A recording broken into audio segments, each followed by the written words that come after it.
可能新加坡朋友就唔係好明點解我會留意埋呢啲細節啦，但係香港嘅朋友就一定會知啦。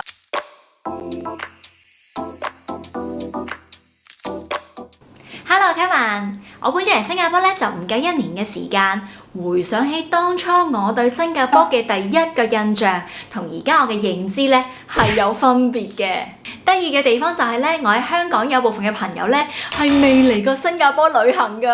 咁啊好啊，佢哋有藉口可以嚟探下我。雖然兩個地方係咁近，可能大家都覺得咧香港同埋新加坡係兩個非常之相似嘅地方，但係事實上面係咪又係咁呢？今日咧我就同大家 share 一下嘅。咁以下咧就係我個人一啲嘅少少分享。如果大家有啲乜嘢嘅意見想交流嘅話咧，歡迎可以喺下面留言嘅。去片。新加坡全年都係夏天，會好熱好流。冇錯，新加坡咧365日都係夏天，呢度咧係冇冬天嘅。佢嘅平均嘅溫度咧就係30至到33度。喺每年嘅11月至到1月咧就係雨季，溫度咧就會降到去25、26度度，數字上面咧就有啲高嘅。但個體感咧比我想象中咧就冇咁熱，因為佢唔係咁潮濕，就唔係話好黏住嗰種感覺。呢度咧有大量嘅 shopping malls， 所以咧好多時都會出入冷氣嘅地方。只要喺室內咧就唔係咁熱啦，同埋有陣時返到屋企咧，我覺得開住風扇咧已經係 OK。呢度嘅屋特別係 HDB 啦，即係組屋啦，咁佢咧天花板咧就會有啲吊扇嘅。哇，原來開咗吊扇咧真係幾涼噶喎！雖然呢度咧得夏天，但係咧佢嘅日照時間夠長。好處咧就係你起身嘅時候就已經係陽光普照，放工嘅時候咧依然係會見到陽光，所以咧心情咧都會特別好嘅，而且感覺係你一見到太陽咧，好似成個人就會活力充沛一啲啦，好有衝勁去做嘢，係咪聽落都好正咧？新加坡超級乾淨，的確係非常乾淨。新加坡嘅街道啊、馬路啊、河道啊，全部咧都係清理得好乾淨。街上面咧冇乜垃圾嘅，亦都有足夠嘅垃圾桶啦，俾我哋去用啦，就唔似好似台灣、日本咁樣好少垃圾桶。喺氣候乾爽嘅城市咧，如果你去清理垃圾，可能你 delay 一陣咧都冇乜問題。咁但如果你喺熱帶地區就完全刻不容緩，政府咧就係聘請咗大量嘅人手咧嚟到去清理垃圾，所以如果我哋放工或者係第二朝起身嘅時候咧，已經見到咧成條街係非常之乾淨整齊。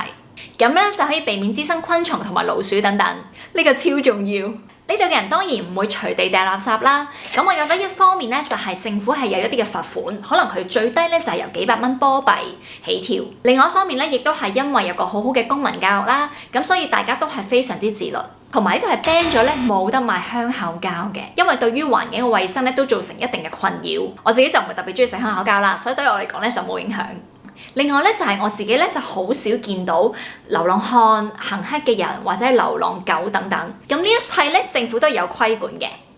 新加坡好似香港咁細，從數字上面睇返兩個國家嘅面積同埋總人口，似乎新加坡嘅人口密度咧係高過香港，事實上又係唔係咧？香港陸地面積係超過1100平方公里，但係咧佢有大片嘅山地、森林，平地咧只係佔咗總面積嘅1/6，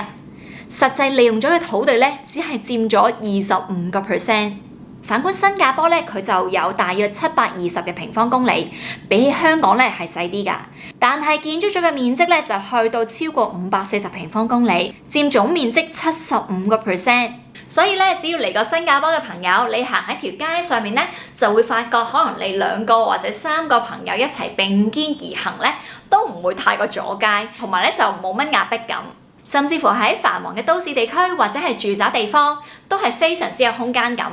而香港咧就係有好多啲特色街道，咁佢哋咧就係沿用翻一啲上世紀嘅一啲嘅設計，所以啲馬路啊、街道咧有陣時有感覺就會窄啲，就算係揸車、泊車都要好小心。呢個都算係一個城市特色嚟嘅。新加坡都係石屎森林。新加坡同香港一樣，都係亞洲金融中心，喺商業或者住宅地區都有一棟棟嘅高樓大廈，但係佢就唔係一大片嘅高樓，同香港嘅咧其實有2大分別。第一，喺新加坡咧係冇屏風樓，位於一個熱帶地區，政府對於成個城市規劃就要諗得好周詳，譬如會限制住一啲高樓大廈建築嘅高度，同埋點樣嘅設計咧係令到成個嘅空氣流通會係更加好，我哋係容易啲感受到有微風嘅。譬如好似係 HDB 咁樣，佢哋喺地下咧個設計咧就係可以令到下面嘅空間個空氣流通咧係非常之好。就唔會 block 住晒。第二啦，就係成個嘅綠化環境。基本上一踏出機場咧，你就會見到馬路啊、街道啊，好多已經有啲嘅綠色植物，同埋如果一啲未用嘅空地咧，佢哋都會種咗一啲嘅草啦，或者係植物嚟到去綠化環境。咁我知道新加坡咧每一年咧都會訂立咗一啲嘅目標嚟到去種植幾多棵樹，去令到成個綠化咧係可以持續發展。所以有陣時行喺街上面，你都會見到好多係政府聘請嘅人手啦，嚟到幫一啲嘅植物去殺蟲啊，或者係整理一啲嘅樹枝啊，去修剪草地啊等等，同埋一啲高樓大廈咧，佢就用咗個垂直耕種嘅方法啦，亦都會起一啲嘅空中花園，因為佢哋嘅宗旨咧就係多啲嘅混凝土，就要多一啲嘅綠色。新加坡嘅屋超級大，同埋樓價平啲。新加坡嘅屋的確係好大，佢哋呢度政府提供嘅屋咧就叫做組屋，即係 HDB，閒閒地咧都有700尺至到1000尺。通常呢度住就係3房單位，即係2間睡房加1個飯廳，或者去到5房單位，即係3間睡房加1個飯廳、1個客廳。同埋啲床咧就係3邊落床嘅，仲要呢度咧 by default 咧係有2個洗手間。喂，如果真係翻香港住咧，真係翻唔到轉頭。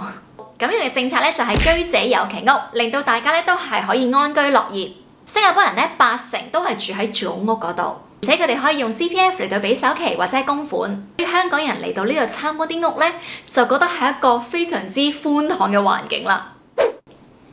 怕新加坡會悶，新加坡俾我印象咧就係非常之有規劃，好有條理。咁好多人咧就會諗會唔會冇咁多變化，或者係冇咁多娛樂消遣啊？我覺得咧就好視乎你個人嘅喜好啦、生活習慣，或者係你個人生階段係點樣。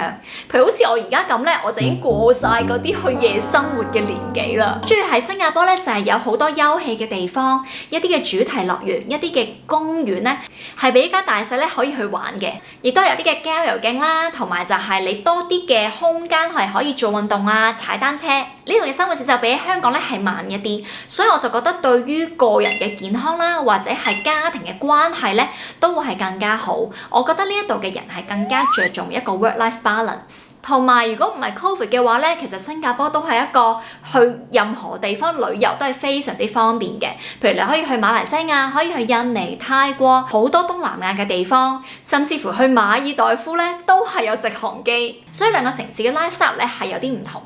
好啦，今日就 share 咗作為香港人對於新加坡嘅第一個印象，同埋呢啲印象究竟有幾準確呢？如果大家有啲咩諗法咧，可以喺下面 comment， 大家一齊交流多啲。中意呢條片嘅話咧，就俾個 like 我，同埋 subscribe 埋我 channel， 開埋個鐘仔咧，到時我有新片咧，你就會知道噶啦。下條片再見。